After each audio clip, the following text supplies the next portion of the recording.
Petrol सस्ता हो रहा है, इससे मतलब ये मुराद हर चीज़ सस्ता होना चाहिए। हुकूमत को चाहिए कि और चीज़ें भी सस्ती करे। उनको ऐसा करना चाहिए कि कम से कम 150 रुपये तो कम करें, 150 140 में होना चाहिए। कुछ ना कुछ तो चलो बेहतरी हुई है। अगर 15 दिनों के बाद फिर इसमें इजाफा होगा, फिर उसका फायदा नहीं।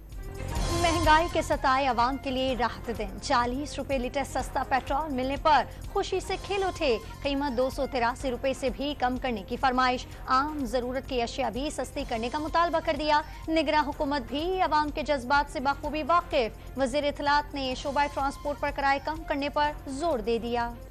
निगरान हुकूमत ने डीलर मार्जिन बढ़ाकर पेट्रोल और डीजल पर मुकम्मल रिलीफ ना दिया। हाई स्पीड डीजल पर 5 रुपए लेवी आयद, कीमत 303 रुपए लीटर तक आ सके। पेट्रोल पर फी लीटर 88 पैसे फी लीटर मार्जिन बढ़ाया गया।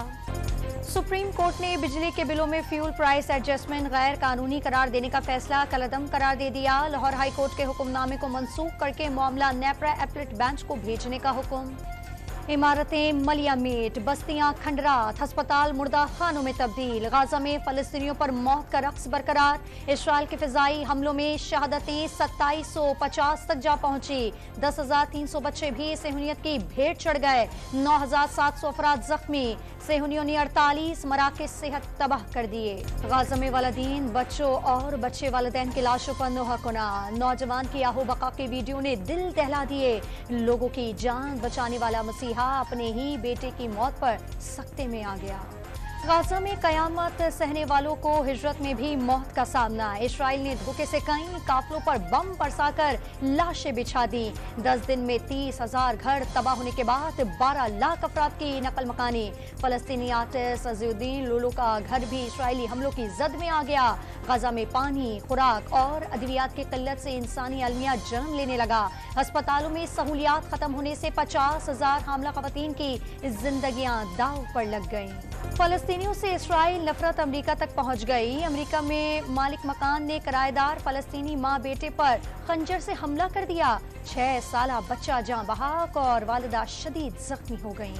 गाजा पर इसराइल का कब्जा बहुत बड़ी गलती होगी। अमेरिका ने खबरदार कर दिया। सदर जो बाइडन हमास का वजूद मिटाने के ख्वाहिशमंद। फलस्तीन पर बमबारी इसराइल का हक और फर्ज करार दे दिया। अमेरिकी वजीर खारजा के रियाद में सऊदी वली अहद मोहम्मद बिन सलमान से मुलाकात। मिस्री सदर और उर्दन के शादूम से भी गुफ्तगू। इसराइल के दौरे पर भी गौर। अमेरिकी कौमी सलामती के मुशीर को लबनान सरहद पर नया महाज खुलने और ईरान की शमूलियत के खदशा। फलस्तीन में सूरत हाल बिगड़ी तो ईरान खामोश तमाचाई नहीं रहेगा। जंग का दायरा वसी हुआ तो अमेरिका को भी भारी नुकसान उठाना पड़ेगा। ईरान का इंतबाह। गाजा में इसराइल की मुमकिना जमीनी कार्रवाई पर अरब लीग और अफ्रीकी यूनियन को शदीद तशवीश। गाजा पर मजालिम पर खिलाड़ी और शोबिस की शख्सियात भी खामोश न रह सकी। फ्रांसीसी फुटबॉलर करीम बेंजेमा का इजहार मजम्मत।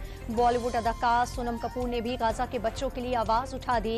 बरतानिया के मारूफ यूट्यूबर को फलस्तीन की हिमायत पर अरीना से निकाल दिया गया। इसराइली बर्बरियत के खिलाफ दुनिया भर में एहतजाज। शिकागो की सड़कों पर इसराइल के खिलाफ नारेबाजी। बर्लिन में फलस्तीन के हक में मुजाहरे करने वालों पर पुलिस टूट पड़ी। आयरलैंड में भी फलस्तीनियों के हक में शहरी सड़कों पर निकल आए। इस्तांबुल में मुजाहिरीन ने गाजा के हक में नारे बुलंद कर दिए। रबाता में भी हर शख्स फलस्तीनियों की हिमायत में घर से निकल पड़ा। निगरान वज़ीर-ए-आज़म 4 रोजा दौरे पर चीन रवाना हो गए। अनवारुल हक काकर चीन में तीसरे बेल्ट एंड रोड फोरम में शिरकत करेंगे। निगरान वज़ीर-ए-आज़म चीनी सदर शी जिनपिंग, सरमायाकारों और कारोबारी शख्सियात से मुलाकातें भी करेंगे। चीन से करीबी दोस्ती खारजा पॉलिसी का हिस्सा। पाकिस्तानियों की हिमायत भी हासिल है।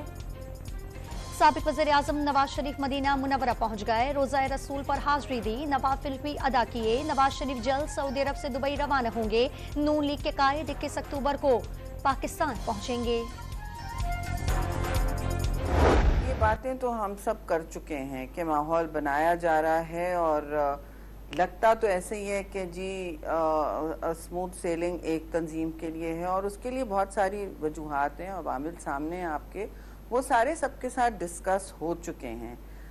और मैं समझती हूँ इलेक्शन की डेट जब अनाउंस होगी तो बहुत सारी बातें क्लियर होंगी। हमारा पहला मुतालबा यह है कि तारीख फौरी तौर पर इसका अनाउंसमेंट होना चाहिए। पीपल्स पार्टी ने इलेक्शन में सिर्फ एक जमात के लिए माहौल बनाने का खदशा जाहिर कर दिया। नवाज शरीफ को वतन वापसी की मंसूबाबंदी का इल्म नहीं, किससे बातचीत कर रहे हैं, रिलीफ मिलना है या नहीं, नून लीग से ही पूछा जाए। इलेक्शन की तारीख आने पर बहुत सारी बातें वाज़ेह हो जाएंगी। जियाली रहनुमा शहरी रहमान के प्रोग्राम दूसरा रुख में गुफ्तगू।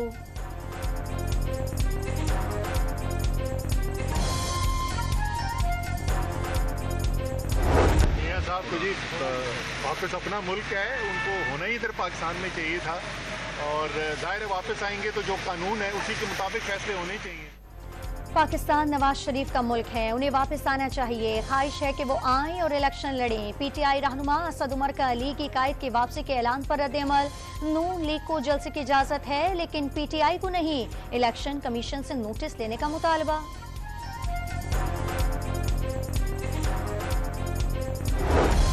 नैप ने white collar crime task force बनाने का फैसला कर लिया। फोर्स में 4 मिलिट्री इंटेलिजेंस अफसरान, स्टेट बैंक, एफबीआर और सिक्योरिटी एक्सचेंज कमीशन के अफसरान को भी शामिल करने की मंजूरी।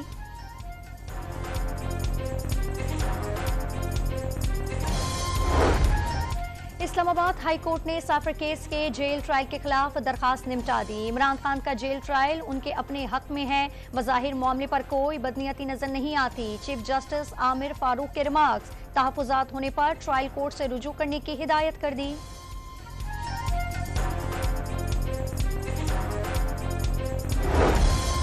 नवाज शरीफ को वतन वापसी पर जेल जाने से बचाने की कानूनी हिकमत अमली तय। अल अजीज़ी और एवनफील्ड रेफरेंस में अदालत से रुजू करने का फैसला।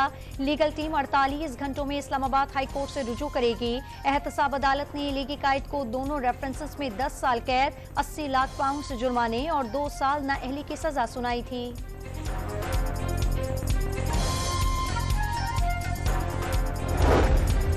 चेयरमैन पीटीआई के खिलाफ थाना कहना और 2 और 1 थाना बाराकहो में दर्ज मुकदमात में जमानत की दरखास्तों पर इस्लामाबाद की इंसदादे दहशतगर्दी अदालत ने 24 अक्टूबर को तीनों मुकदमात का रिकॉर्ड तलब कर लिया। लाहौर की इंसदादे दहशतगर्दी अदालत ने जलाओ गिराओ के मुकदमात में चेयरमैन पीटीआई के बहनों और असद उमर की जमानत में 31 अक्टूबर तक तौसी कर दी।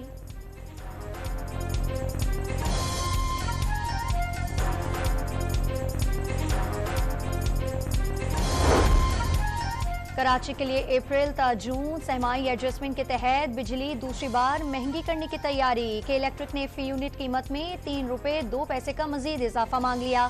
सारिफीन को 6 रुपए 30 पैसे फी यूनिट इजाफे का बोझ सहना होगा। नेपरा दरखास्त पर 19 अक्टूबर को समाअत करेगा।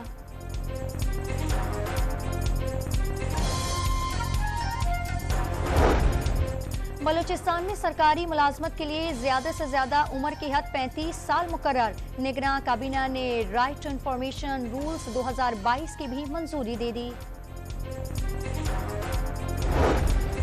कराची के जिन्ना अस्पताल में रोबोटिक सर्जरी 10 साल बाद बहाल होने पर बहस। निगरान हुकूमत ने महंगे तरीके इलाज को पैसे का ज़िया करार दे दिया।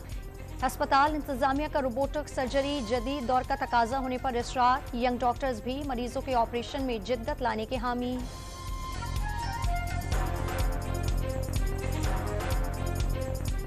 रोबोटिक सर्जरी है जेपीएमसी में, दीगर एडवांस चीज़ें हैं वो यंग डॉक्टर को सीखनी चाहिए। हम इसको सपोर्ट करते हैं इन चीज़ों को कि जो जितनी भी एडवांसमेंट है जो कि पूरी दुनिया में चल रही हैं, ताकि हमारे डॉक्टर भी चीज़ें सीखें और अप्लाई करें अपने कंट्रीज़ में, अपने टच में।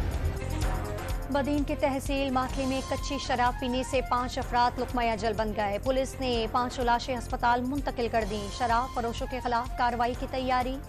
तहरीके पाकिस्तान के अजीम रहनुमा शहीद मिल्लत लियाकत अली खान की 72वीं बरसी आज अकीदत और एहतराम से मनाई जा रही है। सदर मुमलिकत और वज़ीर आज़म का शहीद मिल्लत को खराज अकीदत। गवर्नर सिंध ने कराची में मज़ार पर हाजिरी दी।